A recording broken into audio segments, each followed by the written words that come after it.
80 शब्द प्रति minute dictation start करते हैं 5 सेकेंड बाद।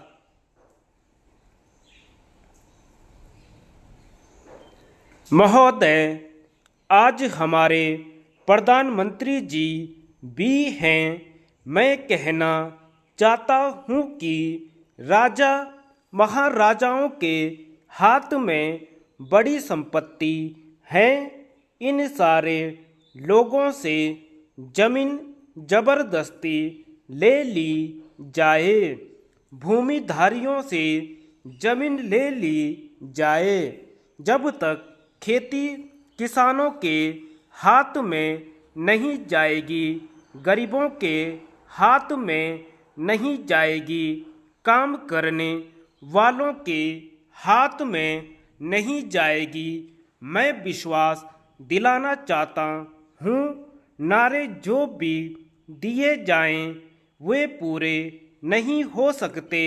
खेती का विकास नहीं हो सकता है।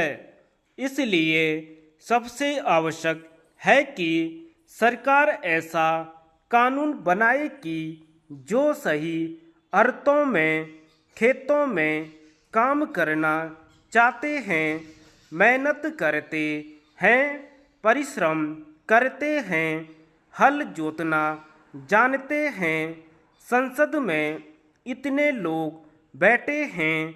मैं ईमानदारी से कहना चाहता हूँ कि सारे लोग नारे लगाते हैं, लेकिन ऐसा कानून नहीं बनाते हैं कि सारी जमीन सरकार की मान ली जाए और सरकारी जमीन मानकर उसको निजी संपत्ति न माना जाए।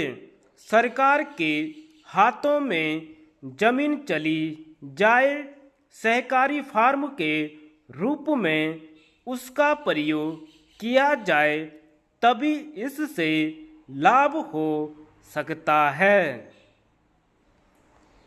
मेरा निवेदन है कि हमारे देश के किसान को प्रशिक्षण देकर सिखाया पढ़ाया जाए, ताकि वे जान सकें कि दूसरे देशों में जैसे विकास हो रहा है वैसे हमारे देश में भी हो।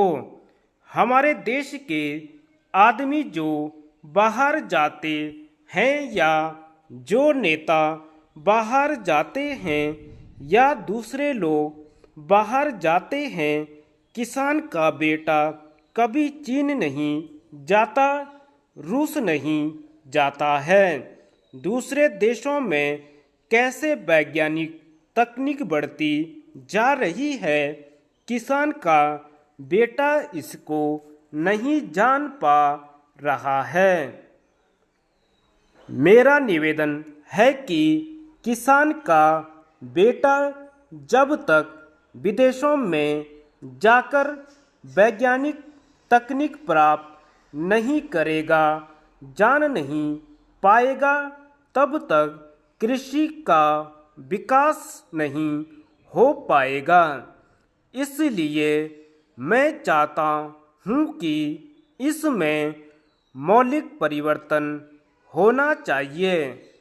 अगर मौलिक परिवर्तन हो जाए तो हमारे देश के लोग कृषि का उत्पादन निर्यात कर सकते हैं, क्योंकि हमारा देश कृषि प्रधान देश है और यहाँ के किसान बहुत मेहनती हैं। मैं कुछ बातें जल संसाधन मंत्रालय के बारे में भी कहना चाहता हूँ। हमारे देश में इतने वर्षों की स्वतंत्रता के बाद पीने का पानी नहीं मिल पाया है। मैं अभी मध्य प्रदेश गया था, वहाँ मैंने देखा कि 3-3, 4-4 मील की दूरी से औरतें पानी लाती हैं।